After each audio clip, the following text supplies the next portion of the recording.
We're spending items per hand, and then we're doing the thing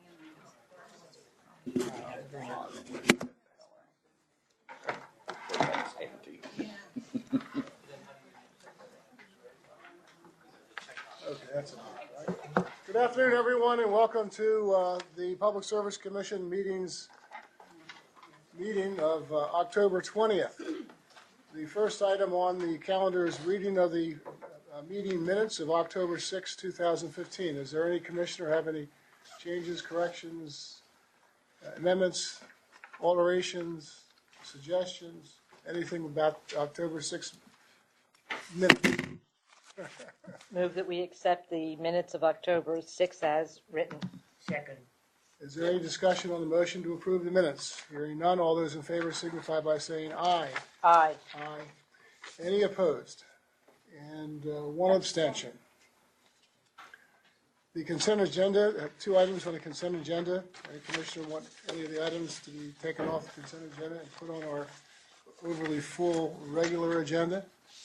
It doesn't look like there anyone does. Could we have a motion to approve the consent agenda, please? I so move. I second. Any discussion on the motion to approve the consent agenda? Hearing none, all those in favor signify by saying aye. Aye. Any noes? Any abstentions? The motion passes unanimously.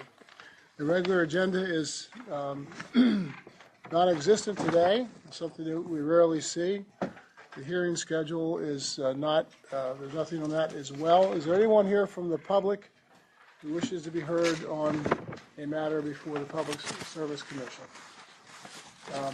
Mike Noyes, do you want to speak now so that maybe if you want the alternative of not listening to the rest, you can use your discretion and leave? Thank you, Mr. Chairman.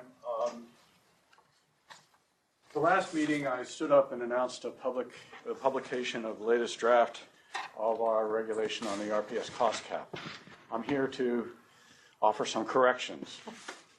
I am embarrassed to report that we actually published the wrong document in the Register on October 1st.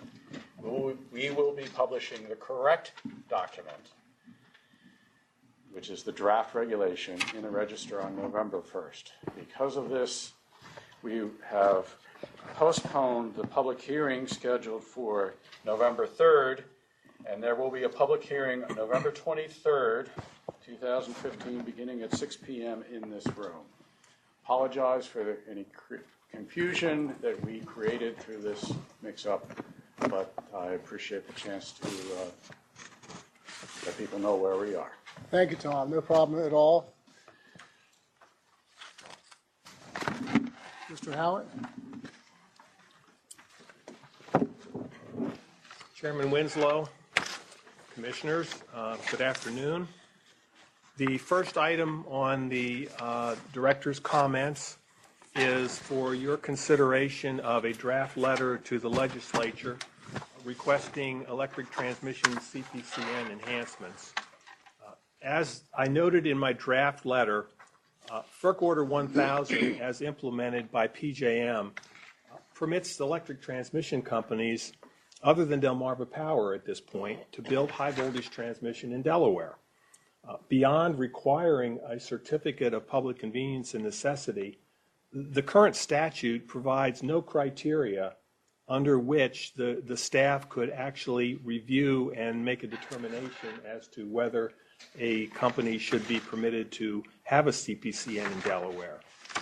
Since there's a potential for any number of transmission companies to be selected by PJM, staff thought that perhaps it would be good to try and set a criteria for a high voltage transmission CPCN in Delaware. If you had a chance to be on your materials, you'll notice there's probably some changes. I've just handed you before the meeting a copy of a revised letter. Since the last draft of the legislative request was posted on our website last week, we have had the opportunity for input from both Delmarva Power and LS Power. Fortunately, they had some really good catches on what we were attempting to do with the legislation and provided recommendations to us on the statute changes. As a result, I have given you a revised copy of the letter with a few changes that I'd like the Commission to consider. If you don't mind, I'd like to just go through, I think there's about 7 changes that I wanted to highlight. At first, when we started talking about this, we thought that perhaps the easiest way to make the change would be to go to Title 29, Section 203A, and change 203A.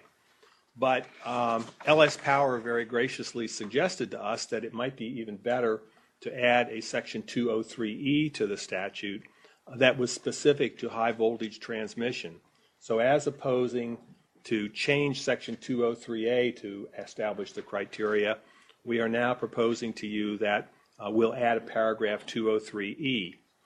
In the letter, second page of the letter, another change was made from my staff, was replaced with the Commission staff. Minor technical change there. Let me talk a little bit about the statutory changes. The paragraph A that we are adding under 203E requires that a CPCN be granted to a person or entity before they can provide electric transmission service over transmission facilities. Well, this is really anything new. Section 203A already requires them to acquire a CPCN before they can provide transmission service. So it's not something new, but it's new in that it's repeated again in Section 203E. Paragraph B1 provides the Commission with the authority to set the form and content of an application for a CPCN, and it also adds the criteria that we would look at, that staff would look at in making recommendations to the Commission. Paragraph B2 permits the, I would emphasize permits, but does not require the Commission to presume that the applicant is qualified under criteria A through D. Those criteria are basically very similar to what PJM would be doing if they were looking at a transmission provider. And so if in fact PJM Interconnection has already done that, they vetted the supplier for those particular criteria, then it would be really would be duplicate effort on our part. So the language basically says the Commission may presume the applicant qualifies under A through D. That leaves basically 2 criteria that Delaware would be examining for somebody who was applying for a CPCN. The 2 criteria are the last 2 on the list: the impact on the state's economy and the costs and benefits to ratepayers. And the second one is the impact on the health, safety, and welfare of the general public. So that's the changes. Most of those changes in there are very similar to what you already had in the other letter, except they're now in a little bit different format, and they're in 203E, which is a whole new section.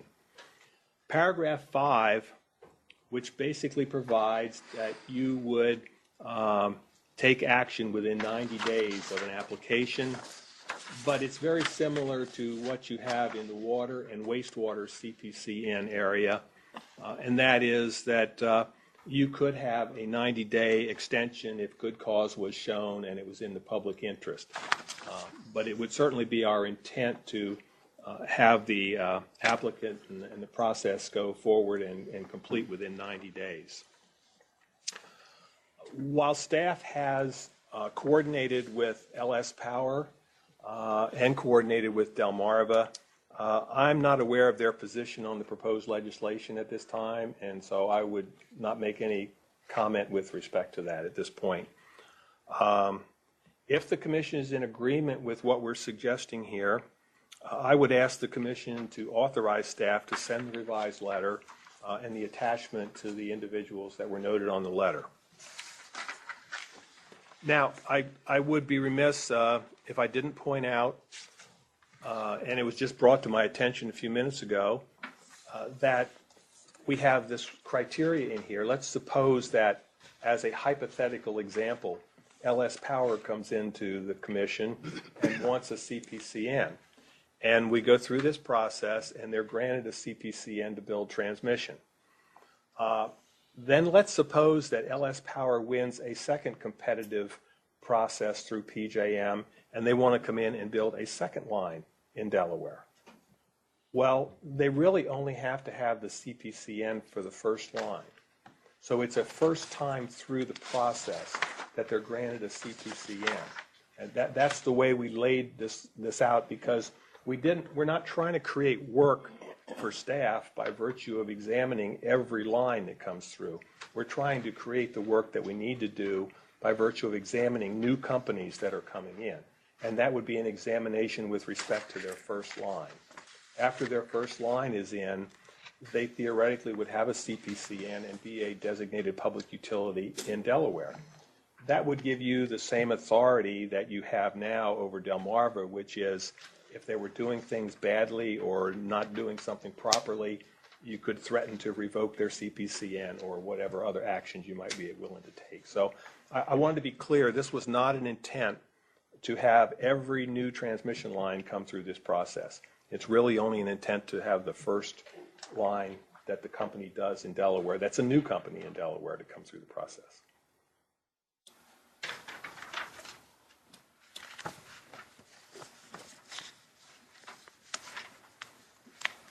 Now, whether you would like to hear from any of the other companies or not, I will leave that to your discretion. Is there anyone else who wishes to be heard by the commission with respect to the proposed letter to the legislature referenced the CPCN legislation? I have a real quick comment, which is just, I appreciate that this was shared with Delmarva, although what I just have to say is that we haven't seen the latest one, and that's all I want to say. So I have nothing to say about it now. Before, we had no comments. I assume we won't again. You have a very competent, group working for you, but that's the only comment I wanted to make. Exactly what you're looking at this time yet. Well, I appreciate that, but I believe that at least one of the changes, if not two or more, were because due to your comments, so they wouldn't be a surprise. And I also think that Mr. Howlett very, very thoroughly advised everybody of the changes that were made. So I'm comfortable to go forward, and I support the letter. And you also want to express there, Jamie? Good afternoon, Mr. Chair, members of the Commission. James Nutter with Parkowski, Gherkin, Swayze. We represent LS Power, and I know Sharon Segner, who's been before the Commission before, is I'm surprised she's not actually here at this point, but The Glenn's Pub having lunch. probably so. And I can tell the members of the Commission that along with others with LS Power, we worked on trying to take the Mr. Howitt's intent and work within the existing CPCN statutes to try to mirror those as much as possible for what is the criteria that he wants to put before the Commission. We do still have some questions, so if, as you expressed, you're comfortable moving forward, I just want to say that we're going to continue to work on making sure that the statute is as tightly drafted as possible. There's no such thing as a perfect statute. At least they're a perfect bill first time around. And so the intent, as we see it, is to put before the Commission a legislation and be helpful in that process. But there are as well other Commission meetings between now and when the legislature returns. And so I just leave it to the Commission as to whether you want to have it go out today or to allow us to continue to work, because it was an effort that we were working on very quickly in the last few days. I think we want to approve it today if we can, and then use Mr. Howitt's discretion as to what date it goes forward. Thank you. If we all know that once the letter goes forward, whenever it does go forward with the proposed legislation, that it would be probably a miracle if it comes out the same way it goes in. Just hopefully it'll come out looking somewhat familiar to the legislation that goes in. I agree. Thank you. Anybody else want to make any comments with respect to the proposed letter? Mr. Bonar? No, we have no comment for the time being, Your Honor. What if some other company comes in the first time, gets a CPCN, Mr. Bonar, but they come in with a second line where the benefits are de minimis and the cost to your consumers that you represent are large? Would you be happy with the legislation then? I think once we get a chance to review the legislation, we'll have an opportunity to make some comments at that period of Okay, time. as long as everyone's focusing on what Mr. Howard said, because that's an important Absolutely. distinction. As long as it's good for the consumers, we're happy. Okay, any other commissioners have any comments to make with respect to the letter? Or you oppose it? Are you for it? I have a comment. Yeah. I think that, it may be semantics, but I think that on page 3, E and F should be switched. Just in reading the impact of transmission facilities on the economy, I don't know if it's important that it's in this order, but if the impact on the state's economy might come after the impact of the transmission facilities on the health, safety, and welfare of the public, might show emphasis on, one ahead of the other. That's the only comment I have.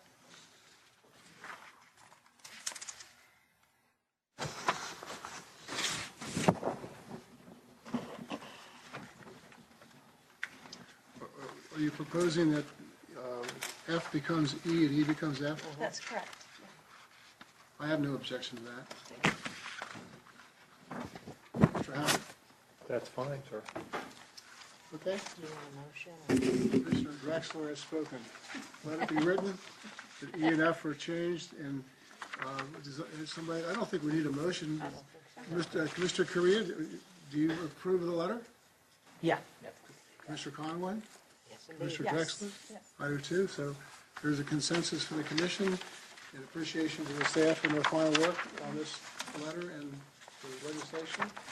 And then we'll wait with bated breath to see what sort of thing in the end. Here's, Sharon, do you want to come forward? Mr. Nutter was able to say a few words with respect to our proposed letter, but your input would be greatly appreciated if you have something to say. Sure.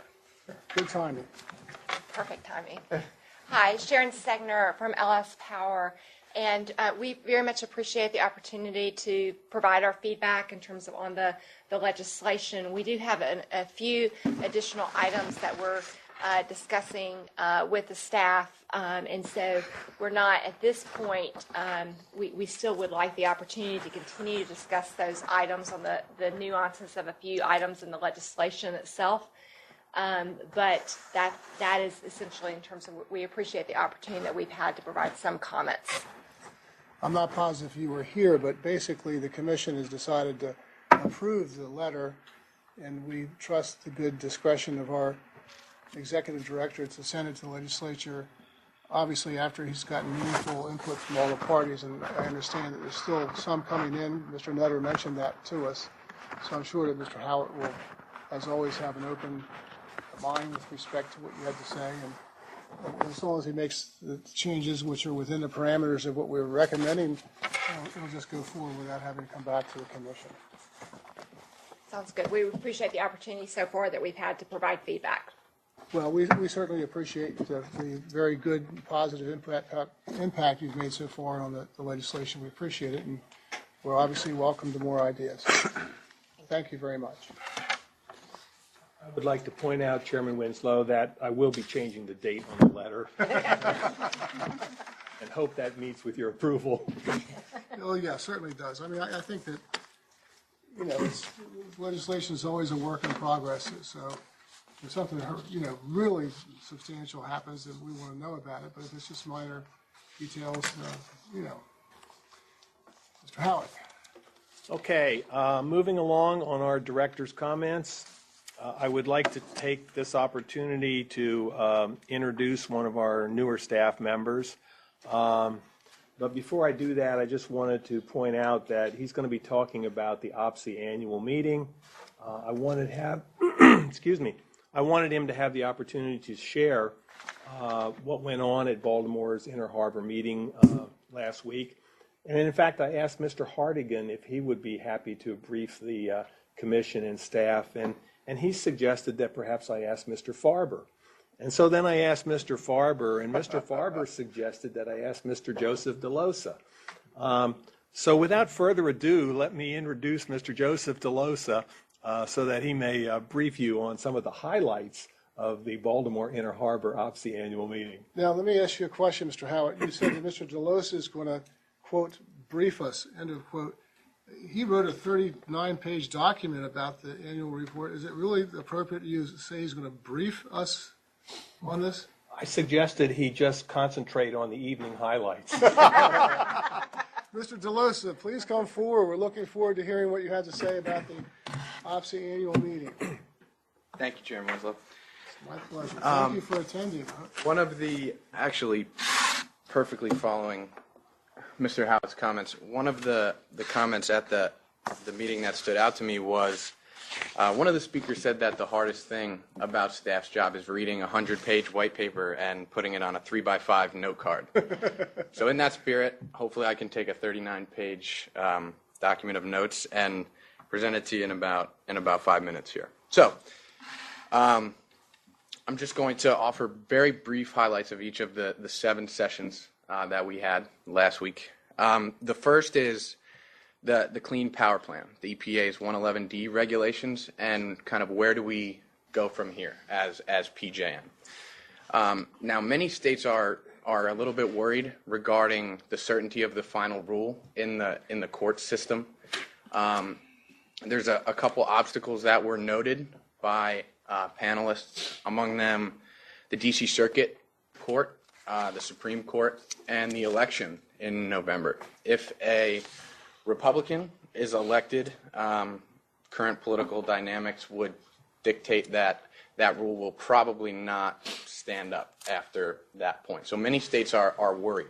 Luckily here in Delaware, we're a part of the Regional Greenhouse Gas Initiative, so we are already on target to meet our emission standards by 2020 when the final rule standards will take effect. The second panel was about PJM's load growth and their load forecasting model. They made 3 changes to their load forecast over last year. The first is they added a variable for energy efficiency. They hadn't taken into account energy efficiency up to this point, and now they are taking that into consideration. The second is they shortened the weather sample that is included in the model from 40 years to 20. And lastly, it's a more granular treatment of weather. So, for example, the amount of power on the system, it doesn't increase as much when it goes from 70 degrees to 75 degrees as it does when it goes from 90 to 95 degrees. So PJM was able to take that into account in their load forecast. This will decrease the load forecast about 4.5% from last year. Now, the discussion at the meeting kind of centered around should the modeling assumptions be like a 50-50 model where 50% of the time it is over forecasted and 50% it's under forecasted, or should it always be modeled with conservative assumptions so that the load forecast is always on the side, edging on the side of reliability.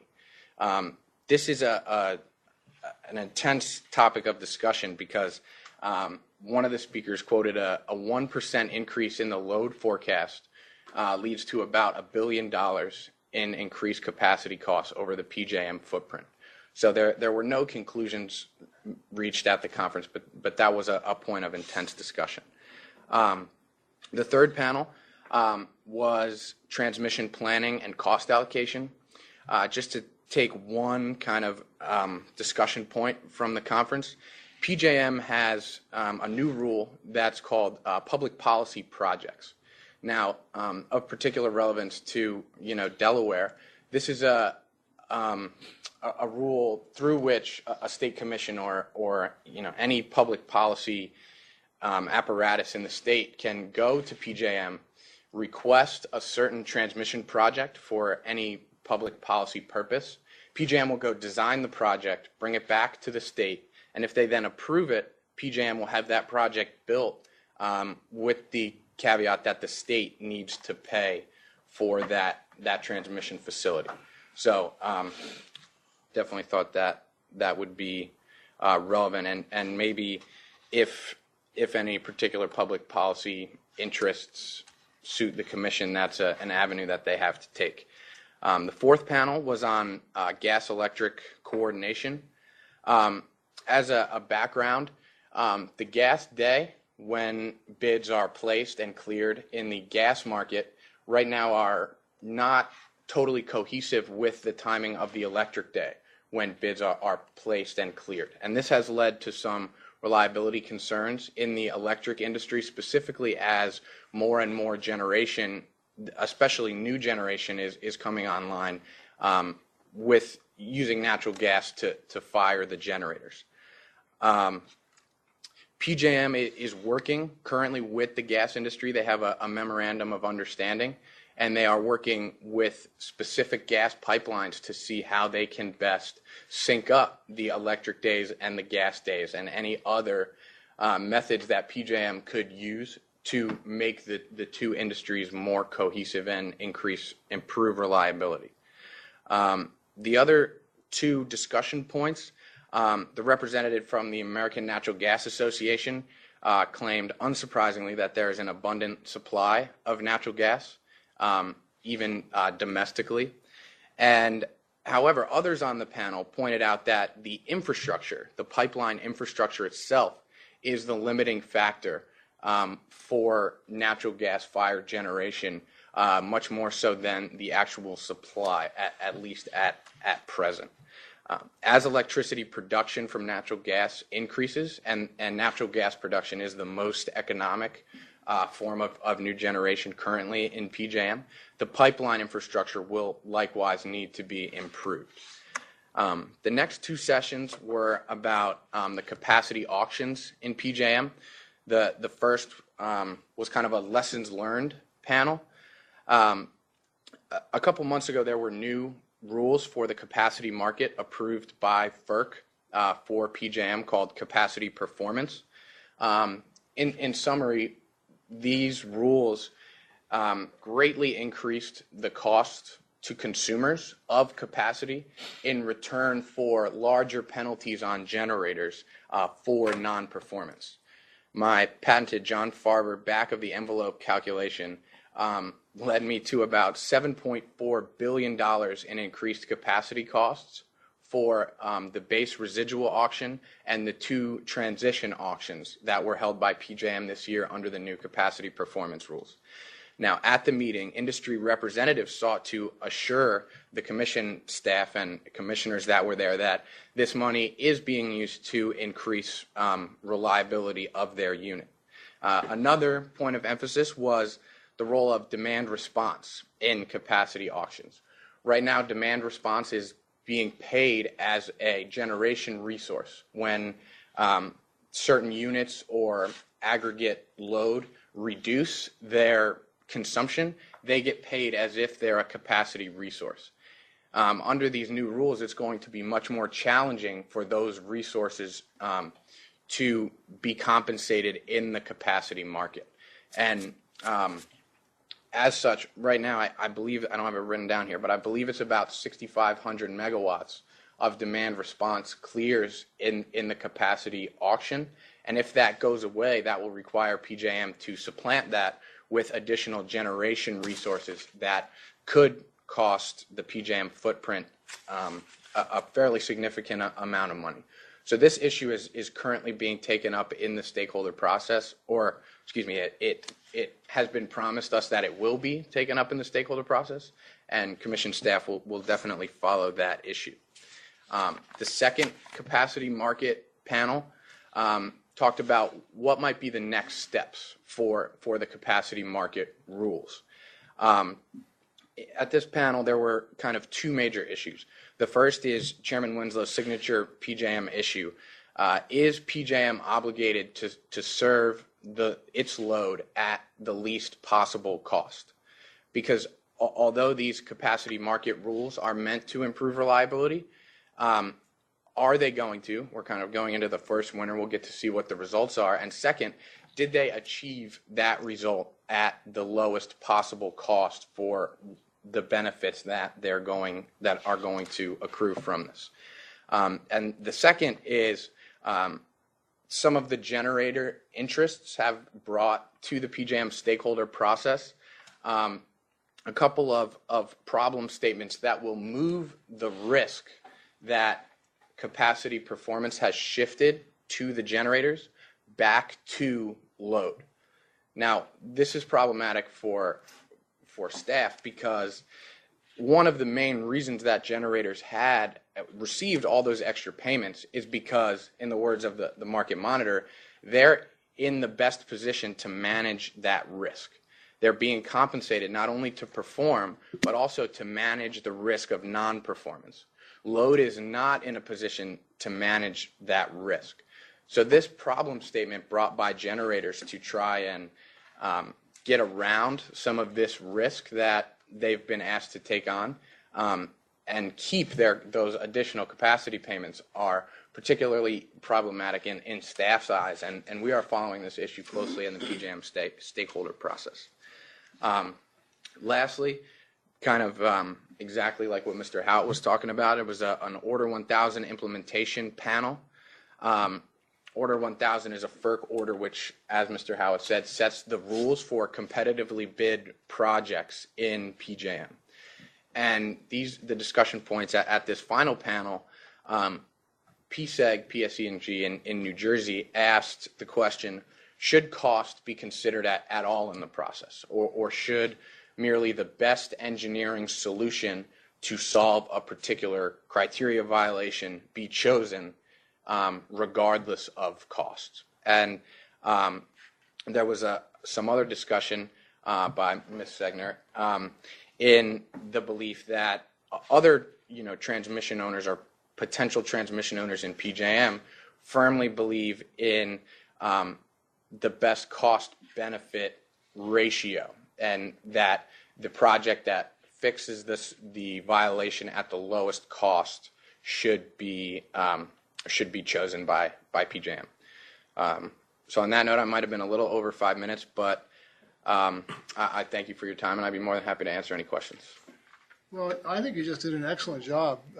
It was really very much on point from my recollection. So thank you very much, Joe. Thank you, Chairman. Great. The only question I have is, I know that Sharon Segner was the best panelist there, but who was second best?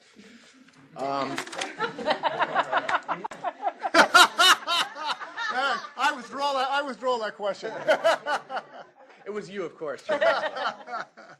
Well, I really appreciate all the hard work that Joe did and Matt did, and also obviously our stalwart John Farber, getting together all the facts and foundation for arguments to be made in public that were contrary to decisions made by the PJM board, contrary to decisions made by the transmission owners in their meetings.